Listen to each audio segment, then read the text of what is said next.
নমস্কার বন্ধুরা, আমি ঝুমা। আমার চ্যানেলে সবাইকে স্বাগত। প্রতিদিনের মতন আজকেরও আরও একটা রেসিপি নিয়ে এসেছি বন্ধুরা আপনাদের সামনে। রেসিপিটি হলো ধনেপাতা বাটা। আমরা কিন্তু অনেকভাবে ধনেপাতা বাটা খাই, কিন্তু আমি কিভাবে বানিয়েছি আপনাদের কাছে শেয়ার করেছি বন্ধুরা। আপনারা এইভাবে একবার বাড়িতে বানিয়ে খেয়ে দেখুন। এখন কিন্তু অল্প ঠান্ডা পড়েছে, সবারই কিন্তু সর্দি কাশি গা হাত পা ব্যথা হতেই থাকে, কিন্তু এই ধনেপাতার বাটাটা খেলে কিন্তু অনেকটা আরাম পাবেন। একবার বাড়িতে বানিয়ে খেয়ে দেখুন বন্ধুরা, আশা করি আপনাদের ভালো লাগবে। ভালো লাগলে একটা লাইক শেয়ার কমেন্ট করতে ভুলবেন না। গ্যাস অন করে আমি কড়াই বসিয়েছি। কড়াতে আমি কালো জিরে দেবো 3 চামচ, 2 চামচ, 3 চামচ কালো জিরে দিয়েছি। কালো জিরেটা আমি হালকা করে ভেজে নেব।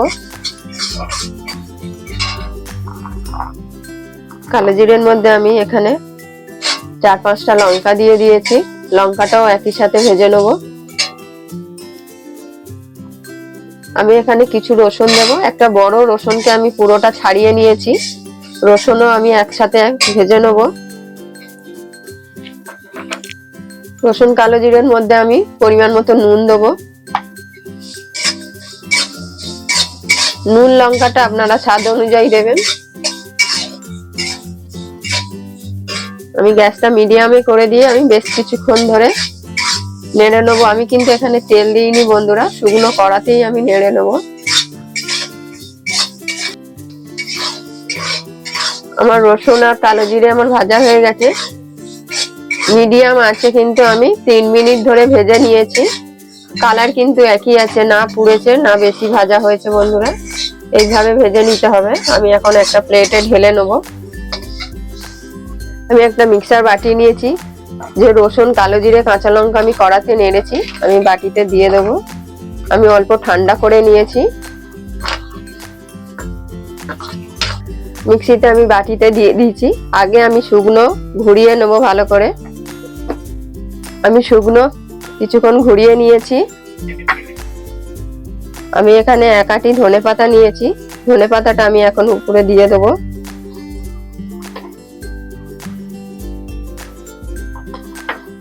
অল্প একটু আমি জল দেব, দিয়ে ভালো করে আমি একসাথে বেটে নেব।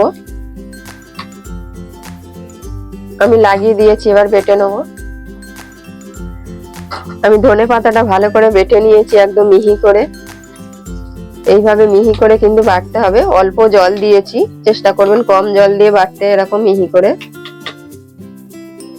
আমি কড়াই বসিয়েছি। কড়াইতে আমি অল্প সর্ষের তেল দেবো। সর্ষের তেলটা আমি গরম করে নেব ভালো করে। আমি একটা শুকনো লঙ্কা ছিঁড়ে দিয়েছি। লঙ্কাটা আমি ভালো করে ভেজে নেব।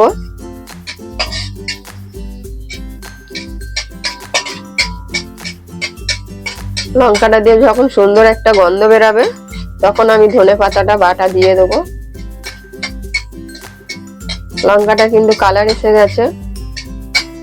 আমি এবার বাটাটাকে দিয়ে দেবো।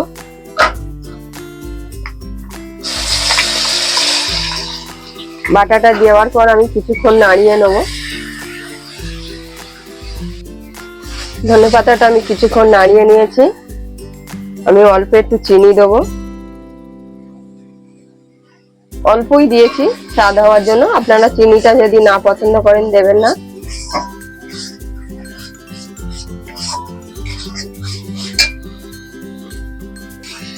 ধনেপাতাটা আমার হয়ে গেছে। যতটুকু জল দিয়ে আমি বেটেছি সেই জলটুকুই আমি শুকিয়ে নিয়েছি।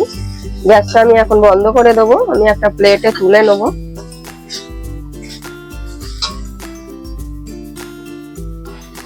এই ধনেপাতা বাটা রেসিপিটি কেমন হয়েছে অবশ্যই বন্ধুরা কমেন্টে জানাবেন। আর আপনারাও এইভাবে একবার বাড়িতে বানিয়ে খেয়ে দেখুন। এই সর্দি কাশি, অল্প ঠান্ডা পড়েছে, সর্দি কাশি গা হাত পা ব্যথা, কিন্তু এটা খেলে, এই রেসিপিটা বানিয়ে খেলে কিন্তু অনেকটা উপকার পাবেন। আর বন্ধুরা ভালো লাগলে কিন্তু এই রেসিপিটি একটা লাইক শেয়ার কমেন্ট করতে ভুলবেন না।